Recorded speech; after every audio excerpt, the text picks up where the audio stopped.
obviamente, como dijimos, poder ser bendecido por Dios en este tiempo. Así que le paso al pastor Nico Fabricio, pastor presidente de COPEM, y bueno, que esté él abriendo con una oración lo que va a ser este taller. Dios te bendiga, Nico. Bueno, buenas noches, gracias Gabriel, gracias pastores, gracias hermanos. Bueno, la verdad que una bendición. Si hay algunas personas que de repente no se conectan en el momento, como nos compartía Gustavo hace un ratito, pero luego piden la grabación, luego piden por dónde lo pueden ver. También estamos preparando una plataforma también en el Consejo Pastoral, donde luego van a estar todos estos talleres que son una bendición. Así que bueno, agradezco, ¿no?, a cada uno de los pastores, a cada uno de los hermanos, también a los expositores. Y bueno, oraríamos para dar comienzo. Amén. Padre, en el nombre de Jesús, en esta noche te agradecemos por la oportunidad que tenemos de tener esta segunda parte del taller. Dios bueno, Señor. Dios bueno, que tú hables a nuestras vidas, Señor, que bendiga la conexión, Señor, que mantengas el internet, Dios bueno, para que todos podamos estar recibiendo, Señor, en este momento. Y también te pedimos por todas aquellas personas que no se han podido conectar, pero que también pueda llegarle este taller y puedan bendecir sus vidas, familias y ministerios. Dejamos todas las cosas en tu nombre, en el nombre de Jesús. Amén y amén. Bueno, agradecidos, como decimos, por ACUPS, por CREU, que están apoyando estas actividades, bueno, el pastor Pablo Baute, toda esta convocatoria que, como decimos, ha sido y está siendo de mucha bendición. Así que queremos darle lugar, entonces, al pastor Darío Cervetti, quien está ahí seguramente pronto para entregar, bueno, sus enseñanzas, ¿verdad? Obviamente, seguramente con experiencias. Así que sea bienvenido, hermano, y bueno, adelante. Dios le bendiga mucho. Gracias, la verdad que es una bendición en esta noche estar con ustedes y compartir algo de este taller resolución de conflictos. Y va a comenzar nuestra hermana Mirta. Este enfoque de formarnos como pacificadores y herramientas de paz se va a basar en 4 pilares fundamentales, que son glorificar a Dios. Segundo paso, sacar la viga de nuestro ojo, porque a veces pretendemos intervenir en un conflicto, pero no vemos primero la viga de nuestro ojo y es como el paso inmediato. Restaurar humildemente y después ir y reconciliarnos. Si pensamos, y la idea es ir compartiendo con Darío esta mirada de estos 4 pilares que implica la resolución de conflictos. Si pensamos en esto, glorifique a Dios como el primer pilar, y basados en la palabra de Dios, ¿no?, que dice, hagan todo para la gloria de Dios. Capaz que cada uno ahí ya está remontándose a pensar en situaciones que han traído hasta dolores de cabeza y pensemos, ¿los abordamos buscando realmente honrar a Dios? Entonces la primer pregunta ante una situación de conflicto, ¿cómo voy a honrar a Dios interviniendo en este conflicto? Si yo soy parte del conflicto, soy una de las partes del conflicto, o vienen a nosotros con un conflicto, bueno, ¿cómo voy a honrar a Dios?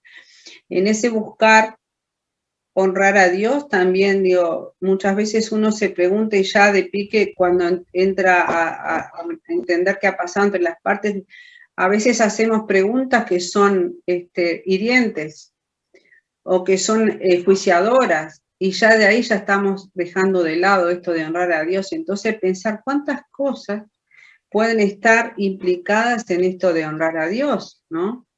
Y entender a su vez que justamente Dios ordena a la iglesia que intervenga. Muchas veces uno ha quedado diciendo, no es problema mío, no me meto. Y sin embargo hay un rol importante de la iglesia a cumplir como pacificadores y cómo intervenir en esto de la resolución de conflictos. Y vemos ahí, incluso Darío me compartía esto de cuántos ejemplos bíblicos tenemos de situaciones de conflictos. ¿Recuerdas, Darío? Sí, acá tenemos en Filipenses, el 4, que hay un conflicto en la iglesia entre dos ancianas, que aparentemente no eran malas ni nada, pero no estaban de acuerdo. Y esa falta de acuerdo había trastocado un poco a la iglesia. Y bueno, el Mateo, Jesús nos da lo que Mirta estaba diciendo, el proceso para la resolución de conflictos.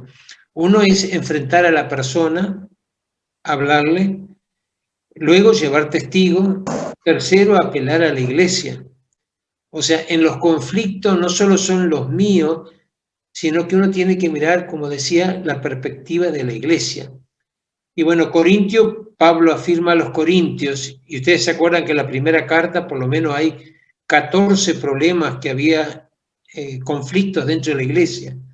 Y Pablo aquí le dice en el capítulo 6 que si hemos muerto con Cristo, ¿verdad? Entonces hemos crucificado. Aquí hay un llamado a una renuncia, ¿verdad?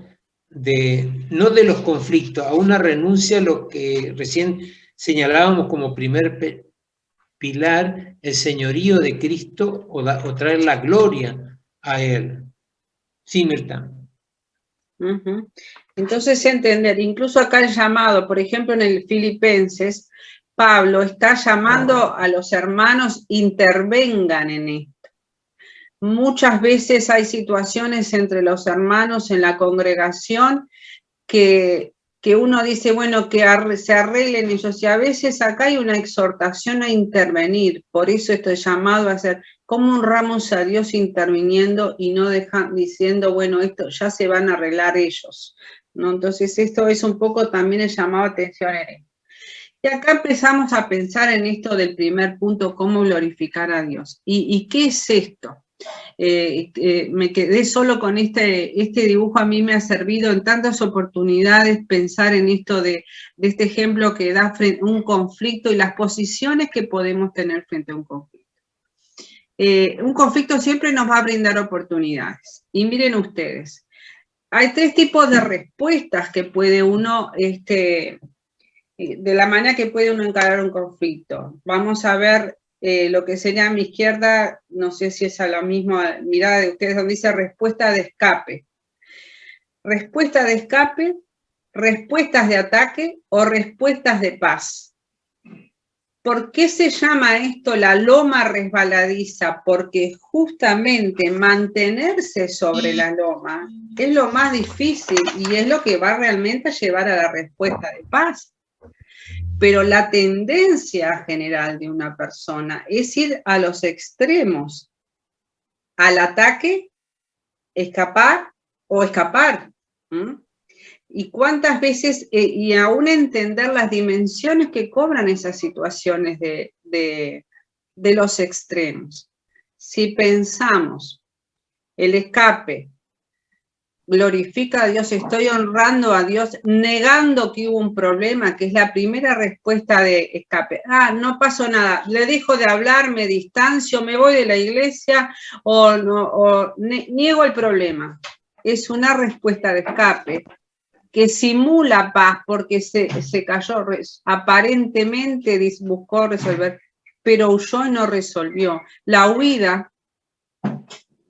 Y cómo ese extremo que justamente tiene todas nuestras acciones, tienen una respuesta emocional o en unos o en otros, vemos la respuesta final de una huida puede terminar de conflictos no resueltos, aún en un suicidio. Entonces, entendiendo cómo desde ese ámbito una respuesta de escape, donde una persona se aísla, se amarga, se deprime o puede terminar en respuestas extremas donde no hubo una resolución, no hubo un enfrentamiento y hay personas que lo que tienden es a evitar. Vamos al otro extremo, el otro extremo que llega realmente a romper la paz y a generar esos conflictos sostenidos en el tiempo donde hay hasta maltrato. Y puede haber esa agresión donde uno dice, pero ¿cómo llegaron a expresarse situaciones tan extremas donde hay agresión? donde muchas veces se llevan a juicio y pueden terminar hasta en un asesinato. Son las respuestas extremas. Ahora, ¿cuánta madurez y cuánto proceso de carácter requiere esto de mantenerse en esas respuestas de paz que nos requiere un entrenamiento? Y dentro de esas respuestas de paz está el primer punto de aprender a pasar por alto, y vamos a ver ahora esto de pasar por alto, cuándo pasamos por alto o cuándo no, amerita no pasar por alto, pero cómo enfrentarlo, buscar la reconciliación y aún aprender a negociar, porque muchas veces no negociamos, cada uno quiere salirse con la suya, aprender a negociar. Y cuando entra en un ámbito público ya también es la necesidad de pedir, por eso estos son pasos que podemos hacer desde una dimensión personal, o aún pedir la ayuda, por eso a las respuestas de paz asistida, donde interviene la mediación, el arbitraje y llegar a una rendición de cuentas. Ahora, pero sí. En estas tres respuestas, en la de escape en manera especial, nosotros espiritualizamos y decimos que no nos afecta, ¿verdad? Y simulamos paz. Yo quisiera recalcar esto, que en la de escape simulamos paz. Y a veces en los ámbitos de la iglesia, ese salud, esa cordialidad, es la careta, la presentación de paz, y no es. Y en la otra, que es la respuesta de ataque, se rompe la paz. Y pensamos que con un saludo o con un acto amable, o si no nos fuimos, ¿verdad?, podemos arreglar. Y sin embargo, hay agresión, hay palabras hirientes, porque no solamente simulamos, sino que aquí se rompe la paz. Y lo otro que yo quisiera recalcar es que en la respuesta de paz hay todo un proceso. Paz no es un saludo. Paz no es una conversación. Paz es que yo te perdono, no es algo personal. Se señalaron algunos. Por ejemplo, la reconciliación es importante. Pero reconciliación no es solo estar frente a frente, sino arreglar toda esa situación que generó ese entorno. Y muchas veces los conflictos vienen en la iglesia por malentendidos, por diferentes valores o metas, o por la competencia, por actitudes, por hábitos. Y encontramos que hay una base para esta loma resbaladiza, ¿verdad?, para poder ubicarnos bien en el centro, en la respuesta de paz, que es la paz con Dios, la paz con el prójimo y la paz conmigo mismo. Con este equilibrio nosotros podemos resolver estas situaciones conflictivas. Sí, Mirta. Por eso esto que tú dices, aún como también es un proceso, ¿no? Porque muchas veces la persona genera conflictos por los conflictos que tiene aún dentro de sí mismo.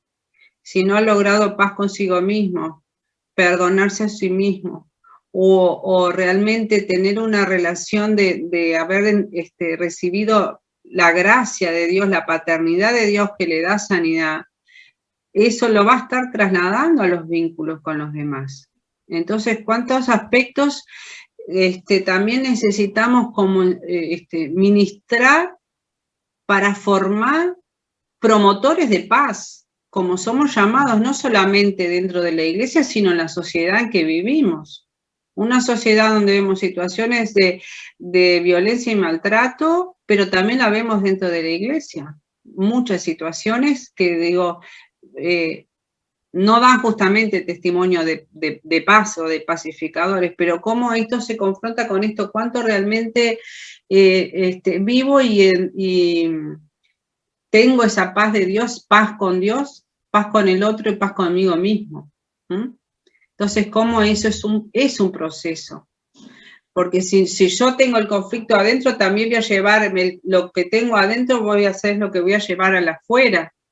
Entonces, así encontramos también en nuestras comunidades de fe muchas personas muy conflictivas en el relacionamiento, con muchas dificultades para justamente aprender a pasar por alto cosas insignificantes o que les dificulta mucho reconciliarse con otros, o que de pronto lo que hacen es distanciarse o traer división.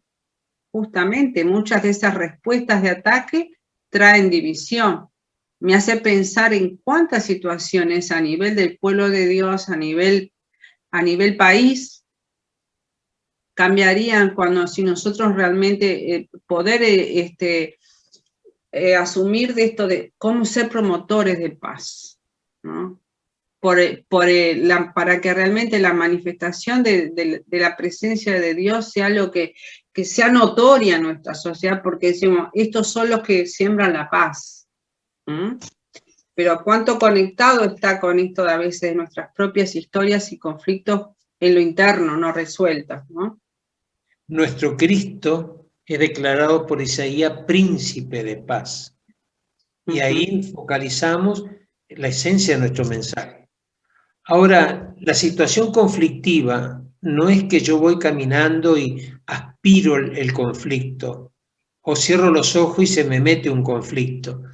Lo que Mirta recalcaba es que ese conflicto comienza ya en una simple cosa que puede ser un deseo no cumplido, no gratificado, y ese deseo no gratificado se establece dentro de nuestra vida y no lo sacamos, no lo desarraigamos, y genera estas situaciones conflictivas.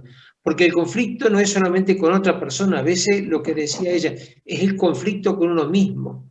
De repente en nuestra labor pastoral hay un sentimiento de inferioridad, o en nuestra labor pastoral hay un sentimiento de competencia o de frustración. Entonces uno tiene que llegar a ese punto. El deseo no satisfecho va generando un camino que nos lleva a la conflictiva. Porque ese deseo justamente hace que uno piense que como deseo algo y pienso que tengo el derecho, y si no se cumple ese deseo, puedo llegar a exigir, a juzgar al otro cuando no se cumple, y incluso puede llevar a no lo cumple, entonces castigo, porque estoy en un lugar donde yo tengo que satisfacer mis deseos y son mis derechos. Entonces, ¿cuánto implica esto también esto del autoexamen o la autoconfrontación, ¿no? Y en eso, por eso es entender este segundo punto de estos 4 pilares, que es aprender primero, antes de confrontar al otro, antes de ir a ver frente a un conflicto, bueno, sacar la viga de nuestro propio ojo primero, ¿no? Y en esto de sacar la viga está esto de pensar, ¿cómo puedo mostrar la obra de Jesús? Asumiendo primero cuál es mi parte que está contribuyendo a sostener este conflicto. Porque bien sabemos que cuando hay un conflicto hay más de una parte, hay algo con el otro, pero a veces es más fácil, bueno, bíblicamente como lo dice, ¿no? Más fácil es ver la paja en el ojo ajeno que ver la viga que tenemos nosotros. ¿Cuánto requiere de esto, este proceso de la autoconfrontación para poder identificar, discernir nuestra viga? Las personas en general nos van a tratar como nosotros tratamos a ellas. Hay una respuesta. Y aquí se coloca una frase que es interesante. Si decimos me equivoqué, a menudo la respuesta será fue mi culpa también. Entonces es interesante que el mí comienza mucho de la solución de esos conflictos, pero no es la técnica conflictiva, sino ahondar a dónde es el inicio de ese conflicto. Y ahí uno se llega a preguntar, ¿vale la pena realmente discutir, pelear, oponernos, gastar energía, tiempo en esto? Entonces, buscar prontamente la solución. Hay un texto en Proverbio que habla, dice, el buen juicio hace al hombre paciente, su gloria es pasar por alto las ofensas. Y es el buen consejo de Proverbios 19:11, que es recomendable para todos nosotros. Sí. Pero justamente a veces en esto de poder ver, uno piensa, pero ¿cuál puede ser mi viga? ¿Cuál puede ser esta dificultad para poder decir me equivoqué? Muchas veces, incluso cuando veo ahora esto desde la consulta, muchas veces con temas de familia o parejas, matrimonios, uno pregunta, pero ¿le pediste perdón? ¿O te pidió perdón tu cónyuge? No, mi cónyuge nunca me pide perdón. Hace como que no pasó nada, pero nunca reconoce que tuvo un error, que tuvo una falta. ¿Cuánto necesitamos eso? Entonces, muchas veces esas vigas pueden ser hasta nuestras propias actitudes, ¿no? Nuestras propias palabras o nuestras propias acciones. Hago como que no pasó nada, pero no tengo la empatía de ver, realmente lastimé al otro, o lastimé a mi esposo, o a mi esposa, o a mis hijos, y no asumo.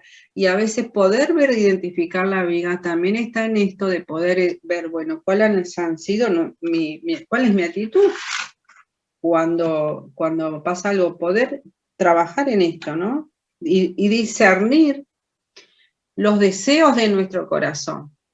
Es bien interesante en la palabra, en una de las cartas, yo no recuerdo ahora cuál, cuando dice, Señor nos libre la malicia de nuestro corazón, y está hablando aún a los creyentes. ¿Cuántas veces nos hemos identificado realmente, Señor, limpia la malicia de mi corazón, o mis malos pensamientos, que están llevando a motivaciones no alineadas a la voluntad de Dios, pero que están llevando a sostener conflictos? Por eso este segundo pilar de primero poder identificar la viga que está dentro de nosotros, empieza muchas veces a despejar a veces conflictos sostenidos en el tiempo, ¿no? Y cómo entender que muchas veces se involucran varios aspectos, ¿no? Claro, son los diferentes tipos de conflictos, que aquí se presentan dos, pero hay más. Y es los conflictos que tienen que ver con las cosas materiales, que quieran o no quieran, tienen su atracción, tienen su fuerza.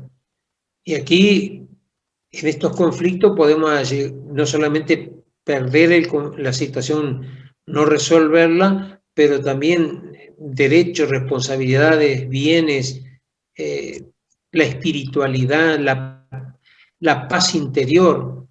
Entonces, en estos conflictos materiales que se dan en la iglesia, por ejemplo, las garantías, los préstamos, a veces generan conflictos. No es que esto no se pueda hacer, pero vamos a mediar, a explicar que llegando a estos asuntos se complica mucho. O el simple hecho del creyente por fe gasta más de lo que le entra.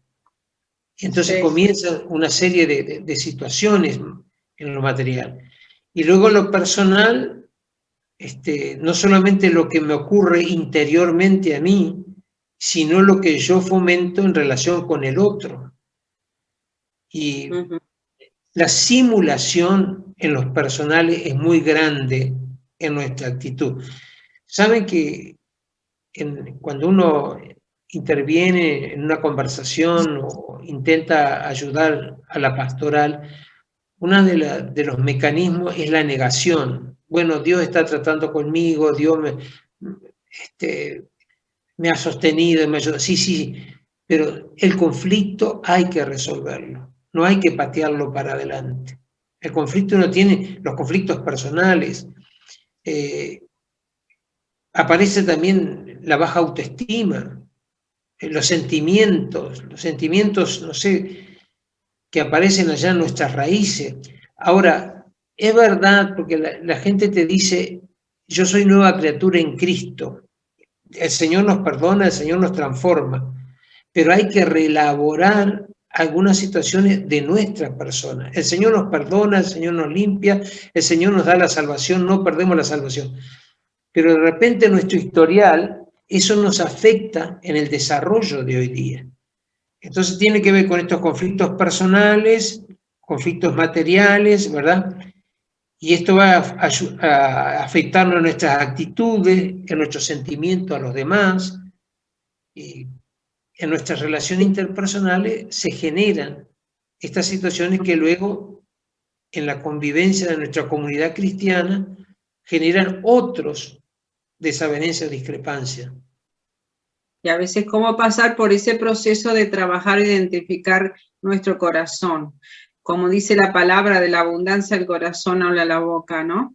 Y pienso de pronto esto de que cuando si estamos con una taza, con un contenido adentro, si yo estoy parada con esa taza, los demás no pueden ver qué hay en mi taza. Pero si empiezo a caminar con esa taza y me choco con algo, de pronto si esa taza está llena con algo, un contenido, va a saltar el contenido de adentro de la taza. Y ese es el ejemplo a veces de decir, bueno, ¿qué hay adentro nuestro? Cuando me pecho, ¿qué sale de adentro de la taza? ¿Y qué es lo que ven los demás? ¿Y qué es lo que vuelco en los demás? Voy a volcar, capaz que voy a volcar eso, lo voy a quemar, voy a estropear, va a salir lo que hay adentro. Y muchas veces se ejemplifica eso de lo que hay adentro de nuestro corazón, es lo primero que va a salir en un conflicto. Por eso esto de entender que cómo eso va a estar afectando los vínculos con los demás y cómo se mezcla a su vez este tema de lo material y lo personal. Hemos visto situaciones donde esto de, porque es un hermano, sí, yo le salgo en garantía, yo le presto. ¿Cuántos hermanos han quedado endeudados por haber salido de garantía a otros? ¿Y cuántas consecuencias ha traído a los vínculos interpersonales dentro de la iglesia por estas situaciones? Y cómo se mezclan los temas donde hay temas materiales con lo relacional. Entonces, muchas veces, ¿cómo resolvemos los temas personales? O pasando por alto, o mediante una confesión, y realmente que haya una corrección, una reeducación y el perdón, ¿no? Pero muchas veces queda eso mezclado y queda eso que a veces deja muchas huellas en una comunidad. Pensamos en la familia, pero pensamos muchas veces en nuestras comunidades de fe, en las historias que han marcado iglesias, dividido iglesias, donde ha habido mezcla por temas materiales y personales, vinculares, y cómo eso se interconectan. Si miren esta porción de Lucas, es cuando le viene a pedir a Jesús, decile a mi hermano, o decile a fulano que me compartas la herencia conmigo, ¿no? Y dice, y cómo esto, eso sí trajo otras temas más allá de lo personal. Todavía no se fue, y estoy peleando por lo que me toca a mí y pidiendo que otro intervenga. Entonces, ¿cómo se mezcla lo material, lo personal y poder separar y discernir para colaborar en la resolución de estos temas, ¿no? Y acá entendemos que... En el pasaje, Mirta, se disfraza, se simula el pedido de herencia con una avaricia y un distanciamiento entre los hermanos.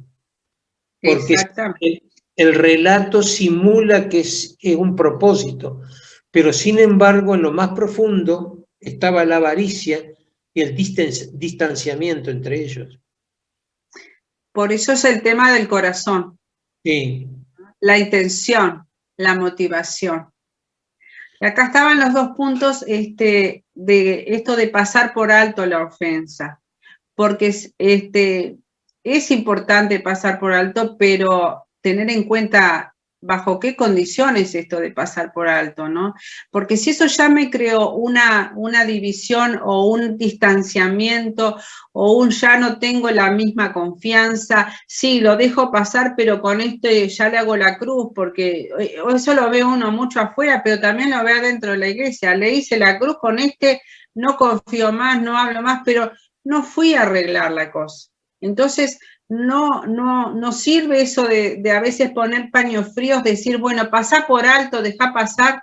Hay momentos cuando realmente genera estos distanciamientos, es porque se quiso resolver como pasando por alto y es necesario realmente las instancias esas de buscar la reconciliación. Por eso veíamos esto de los pasos, porque uno es pasar por alto, pero a veces hay que buscar la reconciliación, porque si no me estoy callando, pero guardando algo que no está resuelto, ¿no? Entonces, si de pasado un tiempo, porque a veces me hace acordar cuando la palabra dice, bueno, no se ponga el sol sobre vuestro enojo. Hay momentos que sí, el enojo es una emoción y surge, no podemos decir nunca me enojo, sí me enojo, pero permanezco enojado. Si permanezco enojado y no supero, no resuelvo, quiere decir que hay algo que no está resuelto realmente, ¿no? Entonces, no es solamente con esto del paño frío y pasa por alto, si permanezco con una predisposición o un preconcepto ya a tener cierta resistencia con fulano, mengano por esa situación. Y el otro aspecto es justamente, si eso está generando el mal testimonio o algo que no se aclaró, se pasó por alto, dice, va a decir, no armemos más problemas, no hablemos más de esto, pero realmente eso causó daño a otras personas o está perjudicando el testimonio, no es suficiente esto de aconsejar y pasar por alto, sino que realmente hay que buscar. Y a veces hay una tendencia a evitar hablar. Yo he visto lugares donde realmente reina el silencio y hay muchas cosas que nunca se hablaron y por lo tanto nunca se resolvieron. Y está el obrar de Dios en una comunidad, porque hay muchas situaciones no habladas y no resueltas, pensando que así nos callamos la boca y se va a olvidar, ni se olvida ni se resuelve y realmente estanca el obrar de Dios. Y lo no resuelto a lo largo genera otro tipo de problema, ¿verdad? Y encontramos también que cuando hay esa confrontación o enfrentamiento para hablar del problema, se comienza a hablar del problema y luego se pasa a otra instancia y se hace un chiste y se sonríe y piensa que eso está ya resuelto. Entonces, el problema sigue existiendo con una simulación de que se habló. Ya lo hablamos, vos le preguntás, ya lo hablamos, pero no es que se habló, se mencionó, pero no se trató el problema. Ahora, hay situaciones que sí tenemos que pasar por alto, que aquí en la pantalla está, pero cuando esa situación la pasamos por alto es solamente por la misericordia de Dios. Ese proceso activo de pasar por alto con el perdón. Y sería, no sé, muy trágico si nosotros no nos reflejáramos, no nos viéramos a la luz de la palabra de Dios, porque en el conflicto y en la resolución del conflicto tenemos que reflejarlo en la palabra de Dios. Hoy decíamos en el inicio, ¿qué haría Jesús? Pero ahora, ¿qué me dice Jesús para resolver esta situación? Y justamente a veces es necesario llamar a las partes y hablar para corregir, ¿no? Y señalar las cosas que no fueron adecuadas, que no fueron correctas, o realmente confrontar con sabiduría y con amor, pero para poder poner palabras en las cosas que se necesitan como corregir y cambiar. Por eso esto de hablar con la persona, porque a veces uno pasa por alto, pero la persona sigue haciendo lo mismo y no corrige nada. Paso por alto, perdono, pero la persona permanece en un patrón distorsionado, que sigue provocando conflicto. No lo provocó, lo resolvió con uno, pero empezó con otro. Entonces, ¿cómo esto de confrontar en amor, pero constructivamente para corregir? Entonces, ¿cómo esto de poder verificar nuestra actitud a la luz de la palabra, ¿no?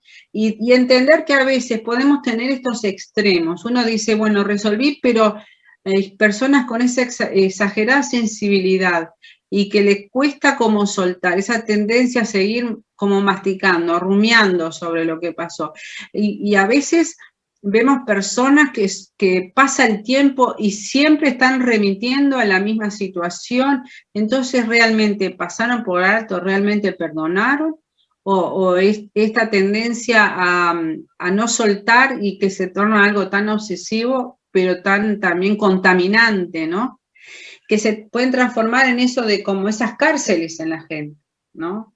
Esas cárceles que impiden desarrollar vínculos sanos, ser confiable, ser transparente, estar siempre como a la defensiva, estar siempre como sospechando, estar siempre en la desconfianza, y siempre están como exigiendo o anticipando el conflicto con otros, ¿no?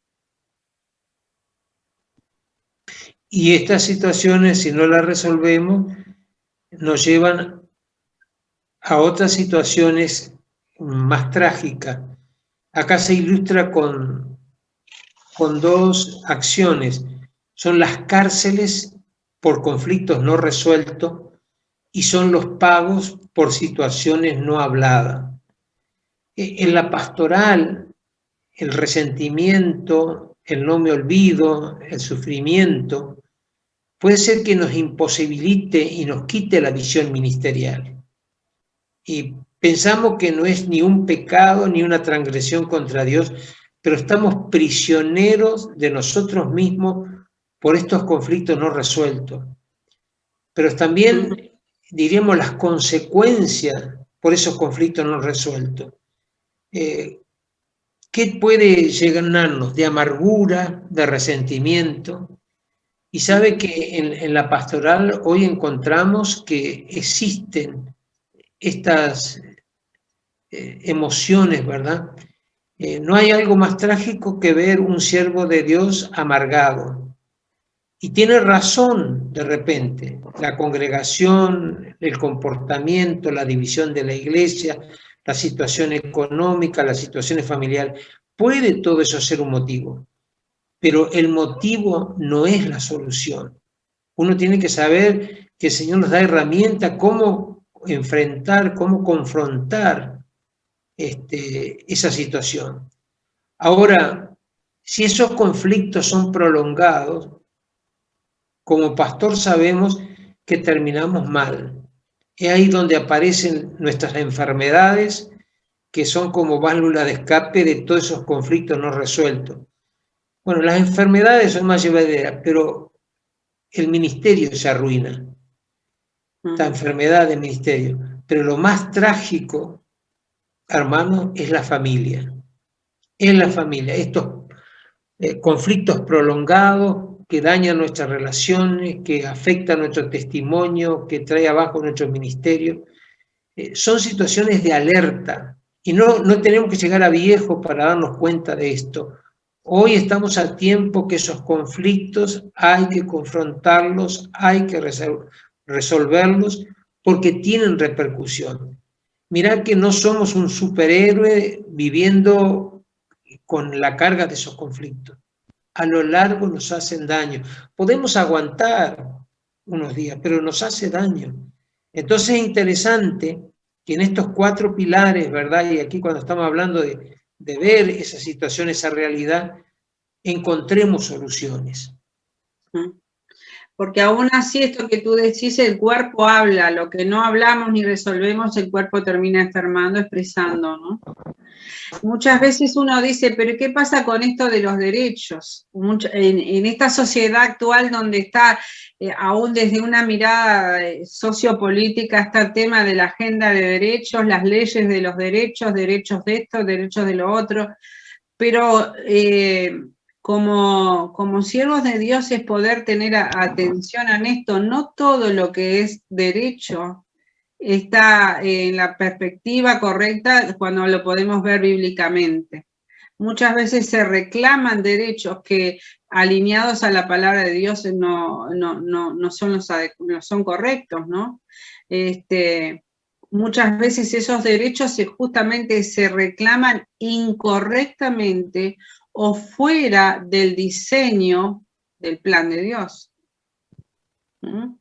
Y a veces poder discernir esto, sí, porque yo tengo derecho a que me devuelvan, y a mí me hace pensar cuando la palabra dice que te pide una milla, anda 2, o si te pide un saco, dale sobre todo, y hace más. No, pero es mi derecho, y es mi derecho a que reclamar.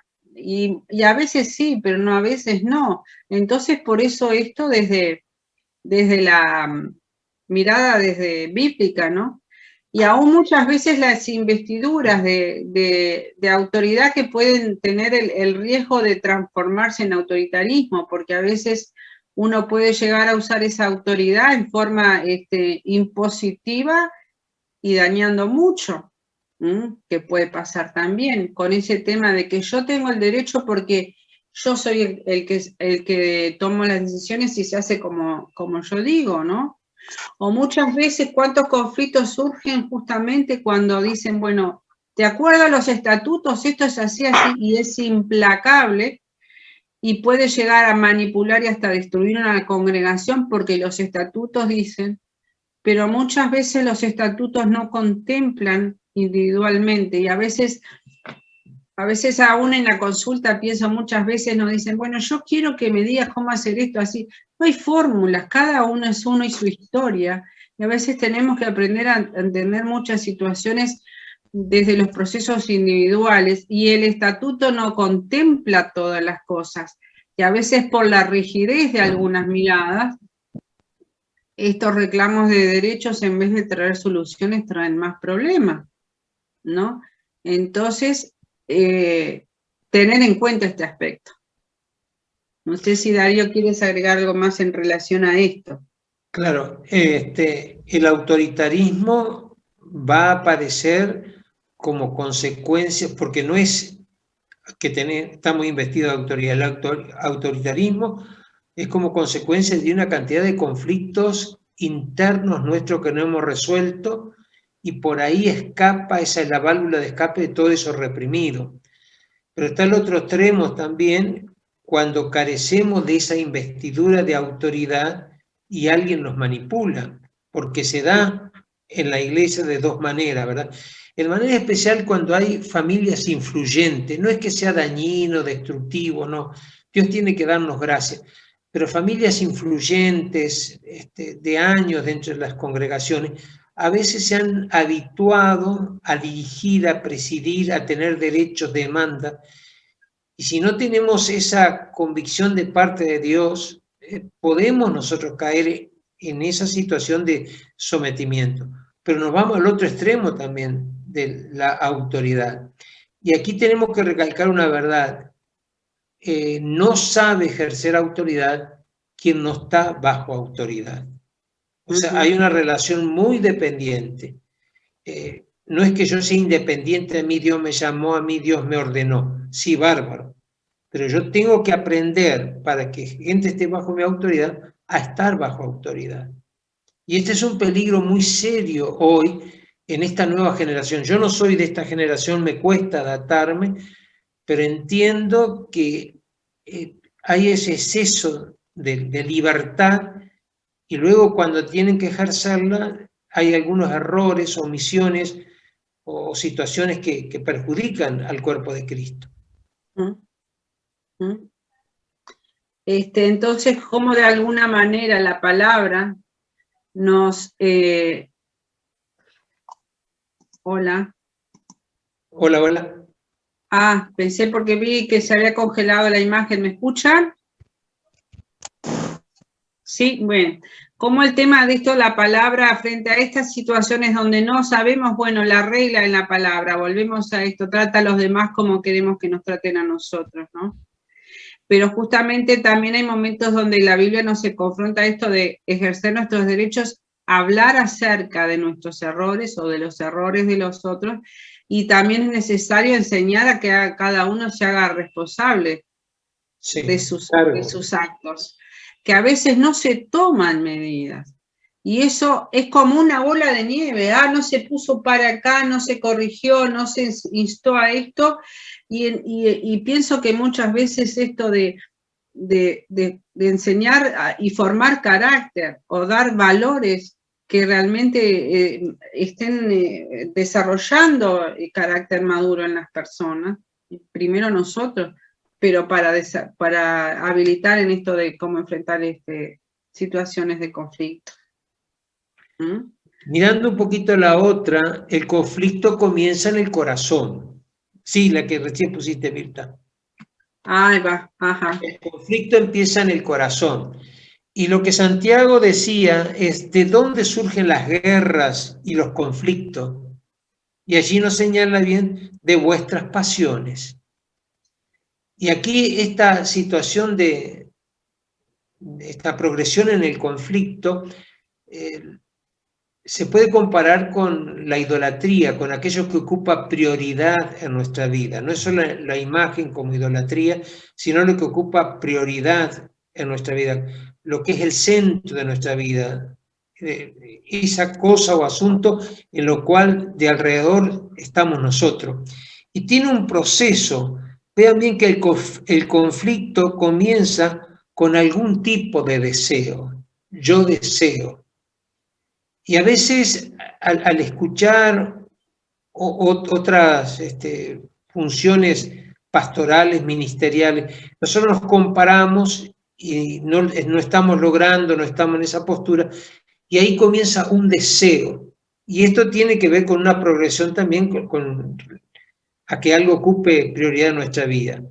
Pero luego del deseo pasa a que eso que deseamos nosotros lo necesitamos o lo merecemos. Y ahí comienza la segunda etapa, que el yo exijo, yo necesito, yo merezco. Ahí empiezan las comparaciones, ahí empieza el derecho propio de cada uno, los proyectos de vida, el deseo, la necesidad o merecimiento, y luego ya nos comprometemos como jueces a juzgar, a determinar, a decidir. Y ahí perdemos la visión ministerial, porque el dueño de la obra es nuestro Dios, es nuestro Señor Jesucristo. La cabeza de la iglesia es nuestro Señor Jesucristo. Quien nos llamó al ministerio es Cristo. Entonces, como que nos metemos en el lugar de Dios a determinar cosas. Y aquí hay un peligro con toda esta nueva corriente de yo exijo, yo ordeno. No, estamos bajo el señorío de Cristo. El deseo, la necesidad o el derecho, la exigencia como juez, y luego el castigo. No satisface nuestras expectativas y demandas, y entonces esta es la consecuencia. Pero no es tan así el asunto de conflictos tan proyectivos. Es que llegamos a eso porque no nos detenemos a enfrentar, a solucionar, a cambiar, a darle otra dirección a la situación conflictiva. Y es interesante parar y pensar, identificar el deseo del corazón, cuánto realmente está alineado, ¿no? al corazón de Dios o a su voluntad, porque terminamos, es como una espiral descendente. Si esto que deseo no lo alcanzo, no me lo dan, no me acompañan, no me respetan. Yo hace un rato estaba con una persona en la consulta que decía, yo espero tal cosa, y cuando no pasa, enseguida dice, me está faltando el respeto. ¿Por qué te está faltando el respeto? Si de pronto lo que pasa es que piensa diferente y no entiende que sea así, no te está faltando el respeto, pero como su creencia es que tiene que ser así porque su deseo exige que se cumpla. Y si no exige, está juzgando, me está faltando el respeto. Entonces ya se arma un lío. Esto es en una relación familiar, ¿no? Y le estaba explicando justamente estos pasos. Esto que tú deseas, ¿cuál es la creencia que pensás que tiene que ser así? Cuando tú paras y pensás, y es cierto, dice, cuando yo me pongo a pensar, ahora que me explicas, que la otra persona no tiene por qué pensar lo mismo, ni creer lo mismo, y aunque sea mi esposa, no tiene por qué, puedo cambiar mi manera de reaccionar, pero si no, esto termina en una espiral descendente que termina uno castigando, y a veces el castigo es, no te hablo, o te grito, o no te miro la cara, o te digo cosas que te duelen, y así uno queda enroscado en ese espiral. Pero ¿cómo identificar de dónde nace y cómo empieza el conflicto en mi corazón? En la fuente de ese deseo que a veces que de pronto es muy egoísta o es muy insano, o está gobernado por la avaricia o por otras emociones que no es el amor y el considerar empáticamente al otro. Y así, ¿cuántos conflictos arrancan en esta espiral que terminan en el castigo, que terminan a veces en un divorcio, o en una sentencia, o en un juicio, cuando llevan a juicio fuera de la iglesia situaciones pero por esto que va atrapando el corazón, ¿no? Entonces, qué importante esto de ejercer la libertad y cuando pude examinar y ver la viga que hay en mi ojo, empezar a traer esto de esta confesión y decir, acepto que también me equivoqué, que cometí un error, ¿no? Y ir a las personas que está involucrada en el tema, porque de qué vale que yo le diga al otro, pero no hable con la persona con la que tengo el problema. Entonces, cómo instar y considerar esto en los puntos para resolver. No es solamente pedir perdón si en algo hice mal, porque a veces yo escucho mucha gente que dice, si en algo te ofendí. Cuando yo digo si en algo, realmente yo sé que ofendí.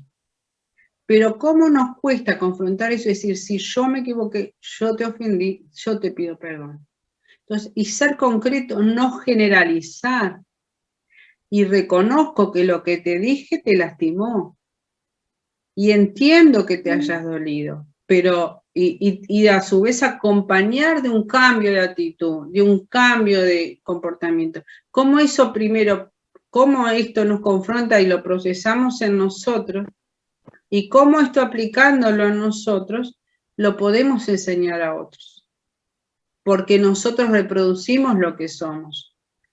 Pero a veces hemos visto situaciones así donde vemos, yo lo digo más desde la consulta, muchas veces a nivel familiar, donde han pasado situaciones realmente muy violentas, donde una de las partes pretende, bueno, ya pasó, pero jamás pidió perdón, jamás asumió que había lastimado a la otra persona. Y eso queda guardado. Y eso es algo que está flotando y siempre va a volver a despertar. Y así se sigue acumulando, y uno dice, ¿y cómo terminaron esta decisión de pensar en un divorcio? Pero que nunca procesaron las cosas y nunca pidieron ayuda, nunca dejaron entrar a nadie a ayudarlos a ver, porque uno necesita a veces en eso de poder, si yo no veo, bueno, ayúdame a ver la viga que no veo. ¿Mm? Sí, es importante aquí la confesión, el reconocimiento donde se inicia esa situación, ¿verdad? Ahora, hay que hablar, no podemos pasar por alto, no podemos hacer temas variados o apariencias, tenemos que hablar, confesar, y ahí comienza en uno el reconocer, el entender. Y aquí es, cuando tú recién decías, vamos a conectarnos con todas las personas que están involucradas en este asunto. De repente si es una o es una familia, o dentro de la iglesia si son varias personas. ¿Por qué? Porque tenemos que hablarlo frente a todo y todo tenemos que escuchar en la medida que fueron afectados por esta situación conflictiva. Reconocer concretamente cuál es el asunto. Hoy hablamos de generalidades, si yo ofendí a alguien, si alguien se conmigo. También está el otro mecanismo, Dios me hizo así, Dios está tratando conmigo, está en un proceso. Todas esas son muletillas que usamos para decir que yo tengo pero no reconozco, yo sé pero no reconozco. Entonces el reconocer el reconocimiento es muy importante.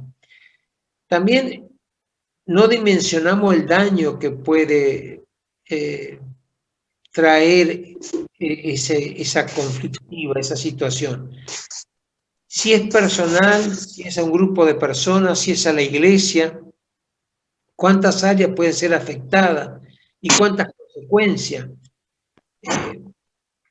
Hoy con tantas nuevas corrientes teológicas, esto ha llevado a también cierta conflictiva dentro de la iglesia.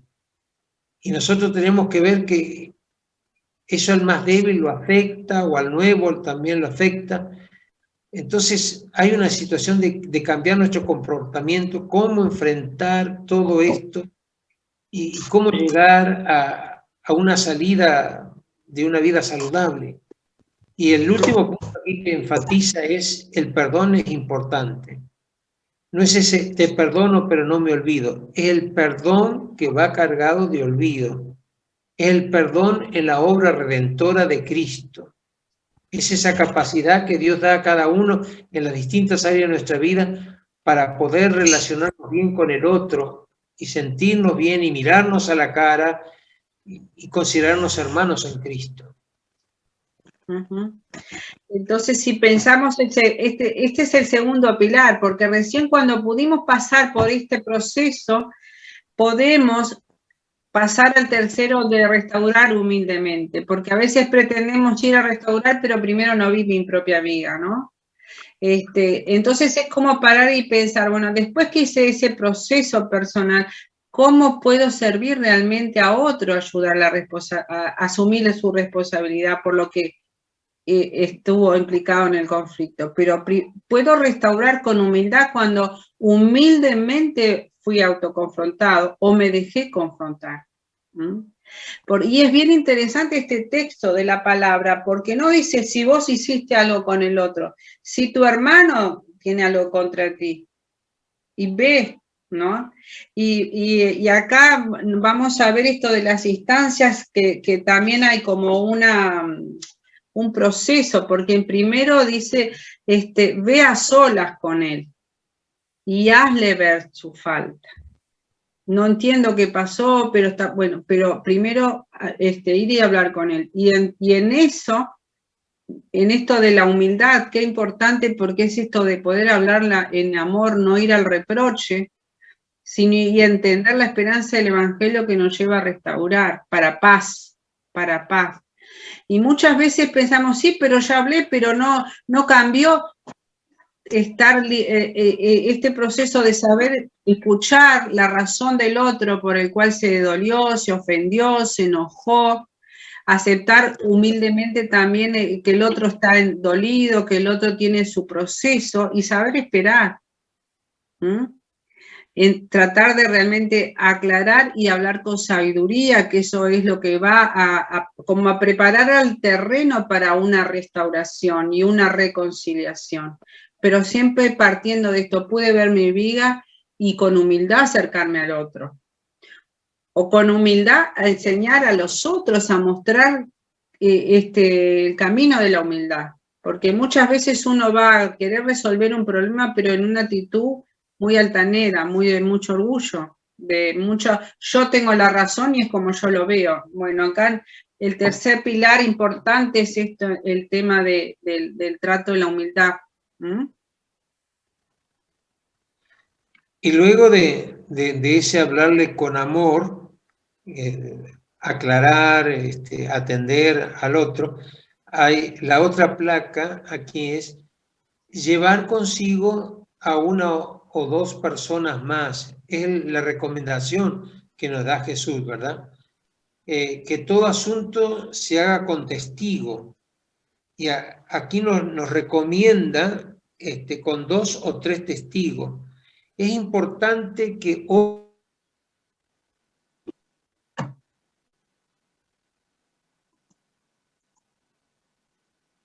tenga el mismo consenso cuando hablaron de ese asunto.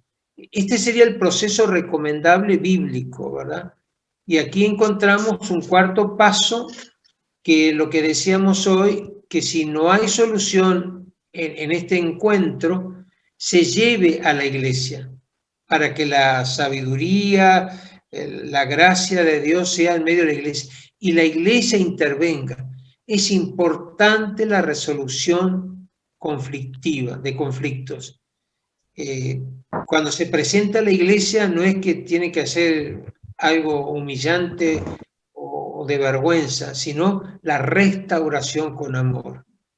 Y si la persona no quiere reconciliarse, si la persona determina que no acepta, entonces ahí hay una postura muy drástica que Cristo habla, es que lo tratemos como un impío, que trátalo como un incrédulo, ¿verdad? Si no hay solución, si no quiere la reconciliación, y esa es la postura. Ahora, no le demos alargue a esta situación porque no beneficia, perjudica.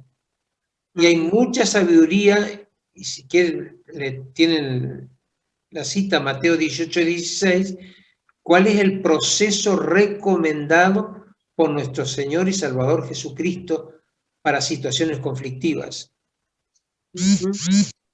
Ahora pienso muchas veces leyendo esta palabra, digo, qué fuerte esto de trátelo como un incrédulo, ¿no?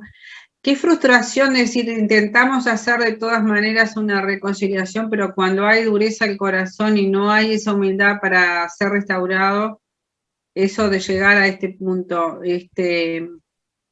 no sé, lo pienso a nivel iglesia y como digo, qué fuerte. No sé, los hermanos que tienen esta experiencia en el liderazgo con las congregaciones, si esto realmente es algo que se ha acostumbrado a hacer, o se han llegado a situaciones o casos de llegar a este extremo. Eso es algo que me amerita pensarlo y se los planteo yo como pregunta a los que están acá que tienen mucha experiencia, cómo se han abordado eso, ¿no? Pero esperemos que no tener que llegar a ese extremo, o que no hubiera tantas historias de este tipo, ¿no? Y acá llegando ya al final con el último pilar, porque después de pasar por esos procesos y en humildad reconocer y buscar, vaya y reconcíliese. Y entonces es entender, como les decíamos, el desafío de ser pacificadores, cómo puedo demostrar el perdón de Dios y ser promotores de soluciones razonables, ¿no? Y entender que en la misma manera, si Dios me perdonó, yo estoy perdonando de la misma manera, o puedo perdonar todo, pero esto no lo perdono. Entonces, y también velar por los intereses de los demás, por el bienestar de los demás, de acuerdo a la palabra. Importante eso de ser ministros de reconciliación. Dice, porque ahí la palabra en Filipenses dice, no busque cada uno su propio interés, sino cada cual también el de los demás. Y qué desafío ese lugar del pacificador en medio de las situaciones difíciles.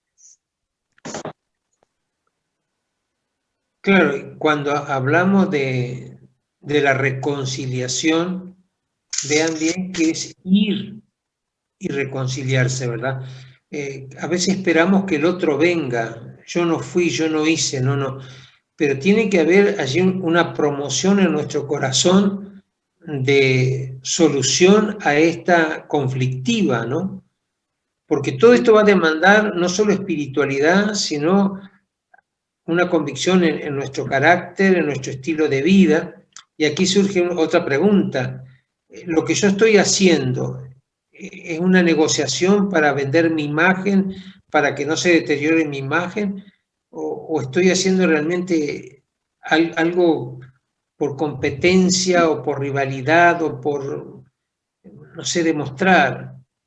Y Pablo nos dice en los Romanos que vamos a vencer el mal con el bien.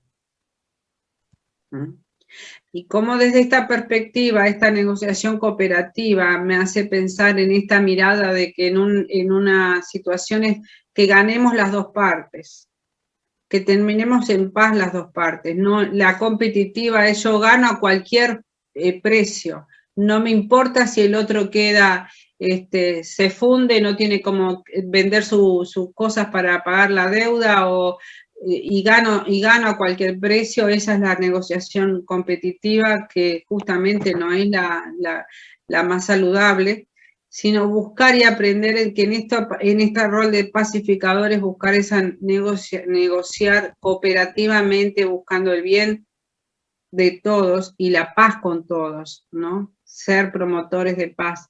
Y todo esto no es posible si no hay una madurez de carácter, ¿no? Que es parte de nuestros llamados también a formar carácter, y contando con la gracia de Dios, no con el juicio, porque a veces somos más fáciles para el juicio y no para administrar gracia. Y en esto centrar que el enfoque cristocéntrico es la base, ¿no? Y un poco eran estos los puntos que queríamos compartir. Terminaría, Mirta, pensando en una frase de Nelson Mandela. Él dijo que al salir de la puerta hacia mi libertad, supe que si no dejaba atrás la ira y el resentimiento, seguiría siendo un presidiario. Y yo creo que en esta hora la conflictiva está presente en todos lados, no como algo negativo, sino como algo a resolver y a solucionar, que Dios nos capacita. Y me llena el corazón pensando en la vida de José, en Génesis 45:5, cuando él le dice a los hermanos: ahora pues, no os entristezcáis, ni os pese de haberme vendido acá, porque para preservación de vida me envió Dios delante de vosotros. Las reconciliaciones, la restauración fortalecen nuestras vidas. Mirta. Amén. De esta manera es como parte de lo que queríamos compartir, dando una mirada más alineada bíblicamente con este llamado a ser ministros de paz, ser pacificadores y enseñar la paz, ser comunidades de paz, ¿no? Y de eso mismo que seamos es lo que vamos a mostrar a la sociedad, una sociedad que realmente está necesitada de paz. Pero a veces Dios auxilia para que realmente nuestras comunidades de fe sean lugares de paz, moradas de sanidad, moradas de recursos para traer reconciliación y armonía, ¿no? Y bueno, que realmente esto pueda ser, darles un aporte más en esta misión como siervos de Dios. Agradecemos también, quiero agradecer personalmente a todo el apoyo de COPEN en la organización de todos estos eventos, y decirles a todos los hermanos que estamos para servir, de COPEN o de donde sean, estamos para servir. Nos interesa, vuelvo a decir, hermanos, la gloria de Dios, la salvación de las almas, el desarrollo del reino de Dios. Amén. Bueno, damos gracias a Dios por este tiempo, por estas 2 jornadas que hemos tenido, culminando, y bueno, todo lo que el Señor ha bendecido. Capaz que ya que está el pastor Pablo Baute con sus expresiones, y que también ha sido el que un poco nos hemos reunido para que esto pudiera llevarse a cabo, le pedimos, si le parece, pastor, que nos despida en oración, bendiciendo nuestras vidas y bendiciendo a todos aquellos que han estado conectados. Y bueno, y que estos talleres, estas palabras, podamos ser buenos administradores, ¿no? Para poder desarrollarlo después en lo personal y poder practicarlo también. Adelante, pastor. Sí, hermano, cómo no. Una cosita más quería decir, hermanos, voy a hacer una promoción.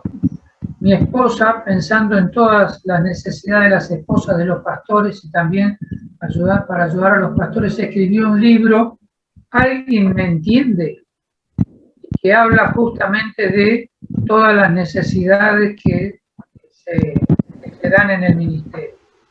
Así que yo como marido se lo recomiendo porque lo leí varias veces. Oramos al Señor. Padre, gracias por este tiempo juntos. Gracias, Señor, por todas las oportunidades que tú nos das. Gracias por habernos perdonado nuestros pecados.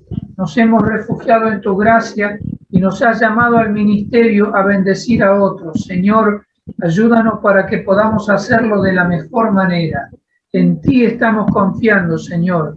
Tu Espíritu Santo vivifique la palabra que es hablada a nuestras vidas, a nuestros corazones. En el nombre del Señor Jesús podamos ser realmente ministros de la reconciliación para la honra y la gloria de tu nombre. Padre, guíanos en todo. Tu bendición sobre cada uno, sobre los hermanos que han estado ministrando la palabra el otro día y hoy, y también tu bendición, y todos los que hemos estado participando de esta actividad. En el nombre del Señor Jesús, a ti la honra, la gloria, el poder y la alabanza. Amén. Guíanos en todo, Señor. En el nombre de Jesucristo. Amén. Gloria a Dios. Dios les bendiga, hermanos. Bueno. Muchas gracias. Dios les bendiga.